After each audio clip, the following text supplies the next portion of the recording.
সম্প্রতি নুরাল পাগল নামে এক ব্যক্তির লাশ কবর থেকে তুলে পুড়িয়ে ফেলা হয়েছে। কাজটি কতটুকু ভালো বা মন্দ হয়েছে আপনি কি মনে করেন? এই কাজ মন্দ কাজ সেটা বোঝার জন্য তো কমন সেন্স যথেষ্ট।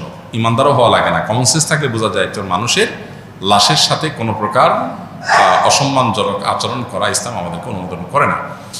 এই কাজগুলো যারা করেছে এরা কোনো দিনদার ধার্মিক মানুষ বলে আমি বিশ্বাস করি না। আমাদের দেশকে অস্থিতিশীল করার জন্য অনেক সময় বিভিন্ন ইস্যুর পেছনে উদরপিণ্ডি বুদুর ঘাড়ে চাপানোর জন্য নানান চক্রান্ত ষড়যন্ত্র দেশি বিদেশি বিভিন্ন সংস্থা বিভিন্ন এজেন্ডা বাস্তবায়নকারীরা থাকে। আপনি লক্ষ্য করবেন এই ঘটনার ঠিক পরপরই চট্টগ্রামে হাটহাজারী মাদ্রাসার ওখানে আপনার সুন্নি ওয়াহাবি নামে সেখানে আরেকটা গন্ডগোল সৃষ্টি হয়েছে।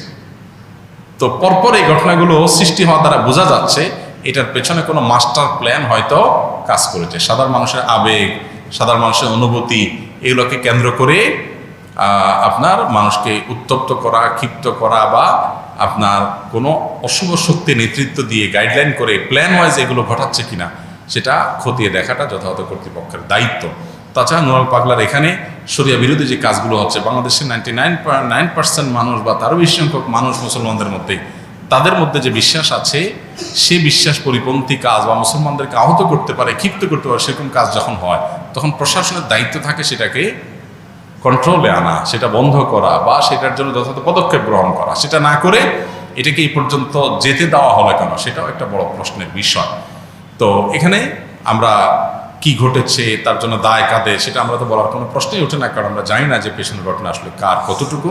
এটা সংশ্লিষ্ট কর্তৃপক্ষের খুঁজে বের করা দায়িত্ব। আমরা সাধারণ মানুষ হিসাবে অনেক সময় দেখা যায় আমাদের কাছে একটা জিনিসকে কালো দেখানো হয়, আমরা মনে করি কালো, আসলে এটার পিছনে হয়তো ভিন্ন কোনো প্ল্যান আছে যেটা সাদাকে কালো করার চেষ্টা করা হচ্ছে। এই জন্য আমরা এই ধরনের বিষয়ে হুটহাট কোনো মন্তব্য করব না, দায়িত্বশীলতার জায়গায় থাকার চেষ্টা করব। কারণ একজন মুসলমানকে আল্লাহ বলেছেন ওয়ালা তাকফু মা লাইসা লাকা বিহি ইলম, যে বিষয়ে তুমি জানো না সে বিষয়ে তুমি কোনো অবস্থান গ্রহণ করতে যাবে না। বিধায় এই সমস্ত জায়গায় আমাদের খুবই সতর্কতার সাথে মন্তব্য করতে হবে এবং মূল বিষয়ের সাথে ভিন্নমত করার কোনো সুযোগ নাই।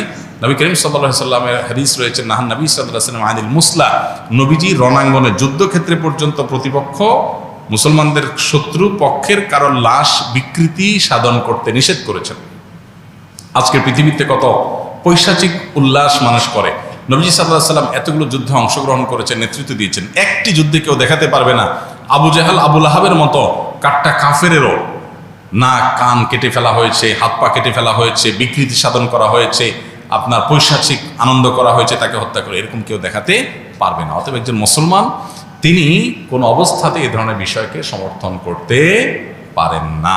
আমরা বিশ্বাস করি এর পেছনে কোনো অশুভ শক্তি কিছু সরলমান মানুষকে সামনে রেখে তারা হয়তো এই কাজ করেছে অথবা তারাই প্রত্যক্ষভাবে এখানে জড়িয়েছে নানাভাবে। আল্লাহু আ'লাম। কবরস্থানের পাশে টয়লেট স্থাপন করা যাবে কিনা? কবরস্থানের আশেপাশে টয়লেট স্থাপন করা মৌলিকভাবে কোনো নিষিদ্ধ বিষয় নয়। কবরস্থানের প্রতি কোনো অসম্মান যেন না হয় সেটাই মূল লক্ষ্য করার মতো বিষয়। একেবারে কবরের সাথেই লাগাইলেন, নোংরা জায়গা রাখলেন, সেটা অবশ্যই কবরস্থানের প্রতি অসম্মান এবং নাজায়েজ। কিন্তু কবরস্থানের পাশে ওয়াল আছে, ওয়ালের পরে একেবারে কবরস্থানের ভিতরে না, কবরের সাথে না, একটা পার্টিশন আছে একটু সাইডে, কবরস্থানের প্রতি অসম্মান প্রদর্শন হয় না। বিশেষ করে কবরস্থান যারা জিয়ারত করতে আসে তাদের দুর্গন্ধের কারণ হয় না। তো এই সমস্ত বিষয়গুলো যদি ঠিক রেখে কেউ করে তাতে অসুবিধা নেই। মসজিদের পাশে যদি টয়লেট থাকতে পারে তাহলে কবরস্থানের পাশে থাকলেও অসুবিধা নেই। দেখার বিষয় সেটা জিয়ারতকারীদের অসুবিধা হয় কিনা বা কবরস্থানের বা কবরবাসীর প্রতি অসম্মান বোঝা যায় কিনা, সেরকম দৃষ্টিকটু অথবা সেরকম পরিবেশগতভাবে কোনো ত্রুটিপূর্ণ বিষয় আছে কিনা এটাও দেখার বিষয়।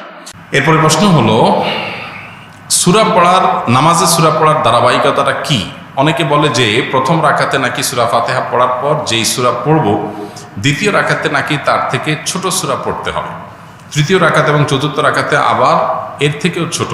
আবার অনেকে বলে যে প্রথম রাকাতে যে সূরা পড়ব দ্বিতীয় রাকাতে নাকি তার পরের সূরা পড়তে হবে, মানে প্রথম রাকাতে ৮০ নম্বর সূরা পড়লে নাকি পরের রাকাতগুলোতে তার ধারাবাহিকতায় অর্থাৎ ৮১, ৮২ বা তার পরের সূরাগুলো পড়তে হবে, আগেরগুলো পড়া যাবে না। তাহলে কোন নিয়মটা সঠিক, কিভাবে পড়তে হবে? আপনি যেটুকু বলেছেন এই সবগুলোই সঠিক এবং সবগুলোই মেনটেন করতে হবে। সূরা নামাজের মধ্যে সূরা ফাতিহার পর অন্য সূরা মিলানোর ক্ষেত্রে মূলনীতি বা প্রিন্সিপাল হলো যে প্রথম রাকাতের তুলনা দ্বিতীয় রাকাতটা একটু ছোট করা সুন্নত। প্রথম রাকাতে যতটুকু কেরাত পড়বেন দ্বিতীয় রাকাতে কেরাতটা আরেকটু ছোট হবে, স্মল হবে, এটা সুন্নত। কিন্তু এটা যদি ব্যত্যয় হয়ে যায় তাতে কোনো মহাভারত শুদ্ধ হয়ে যাবে না, মহাভারত শুদ্ধ হয়ে যাবে না, অর্থাৎ কোনো সমস্যা হবে না, যা আছে তাই থাকবে, নামাজ হয়ে যাবে। বিধায় আপনার সুন্নার খেলাফ হবে, জাস্ট এইটুকু। এটাকে নিয়ে অনেক বড় করে দেখার কিছু নাই, তবে চেষ্টা করা ভালো যে প্রথম রাকাতে চাই দ্বিতীয় রাকাতটার জন্য কেরাত যেন একটু ছোট হয়, এটা নবী সাল্লাল্লাহু আলাইহি ওয়াসাল্লামের সুন্নাহ। সুন্নাহ না মানলে এটা লবণ কম হবে, তরকারি হয়ে যাবে, নামাজ হয়ে যাবে, কিন্তু এটা অনুত্তম হবে। আর ধারাবাহিকতা রক্ষা করাও সুন্নাহ, যেটা আপনি বলেছেন যে ৮০ নম্বর সূরা পড়ছেন প্রথম রাকাতে, তার এরপর ৮১ নম্বর পড়বেন, এভাবে ধারাবাহিকতা তারপরেরগুলো পড়বেন। উল্টা দিকে পড়লে নামাজ হয়ে যাবে, কিন্তু ইচ্ছাকৃত এরকম করাটা মাকরুহ, ইচ্ছাকৃত এরকম করাটা অনুচিত, নামাজের কোয়ালিটি নষ্ট করবে। কিন্তু সুন্নত হলো ধারাবাহিকতা মেনটেন করা। ধারাবাহিকতা মেনটেন না করলে অনেক সময় বিশেষ করে সাধারণ আয়াতের ক্ষেত্রে অর্থ বিকৃতির সম্ভাবনা হতে পারে, যে প্রথমে একটা জিনিস পড়েছেন এরপর আরেকটা জিনিস পড়লেন, অর্থ বিকৃতির সম্ভাবনা যদি নাও থাকে, জিনিসটা সুন্নাহ পরিপন্থী করে তেলাওয়াতের আদবের খেলাফ, উল্টা দিকে তেলাওয়াত করা, এই জন্য ধারাবাহিকতা বজায় রেখে করাটা সুন্নাত। এক্ষেত্রেও যদি কখনো আপনার ব্যতিক্রম হয়ে যায় তাতে যে গুনাহ হয়ে যাবে তা কিন্তু না, নামাজ হয়ে যাবে। রাকি দিয়ে রুকিয়া করা উত্তম নাকি নিজেরা করা উত্তম? নিজেরা করলে সঠিক গাইড কিভাবে পেতে পারি? অবশ্যই নিজে রুকিয়া করাটা উত্তম, নিজে রুকিয়া করাটা সবচেয়ে উত্তম। যদি নিজে না পারেন তখন রাকির শরণাপন্ন হবেন। নিজে রুকিয়া করার নিয়ম কি? কোনো রাকির কাছ থেকে নিয়ম জানবেন, তার কাছ থেকে শিখে নেবেন, বা অনলাইন অফলাইনে বিভিন্নভাবে রুকিয়ার নিয়ে অনেক বই পুস্তক আছে, সেগুলো থেকে জানবেন, জেনে নিজে সেটা অ্যাপ্লিকেশন করবেন। আমরা অনেকে মনে করি যে রুকিয়া বোধ হয় ওনারা না পড়লে হবে না, কোরআনের আয়াত কার্যকর হবে, সেটা উনি পড়লেও হবে, আপনি পড়লেও হবে। এটা ঠিক যে যে যত বেশি আমলদার হবে, যে যত বেশি এক্সপার্ট হবে, যে যত বেশি অভিজ্ঞতা সম্পন্ন হবে, সে এটা তেলাওয়াতের, এটা প্রয়োগের পদ্ধতি ভালো জানে, তারটা অনেক বেশি কার্যকর হওয়ার সম্ভাবনা থাকবে। সেই জায়গা থেকে রাকিদের সাহায্য নিতে পারেন, কিন্তু সেলফ রুকিয়া বা নিজের রুকিয়া করতে কোনো অসুবিধা নাই। আপনি তাদের কাছ থেকে গাইডলাইন নিয়ে নিজেটা নিজে করতে পারবেন। জাযাকুমুল্লাহ খাইর।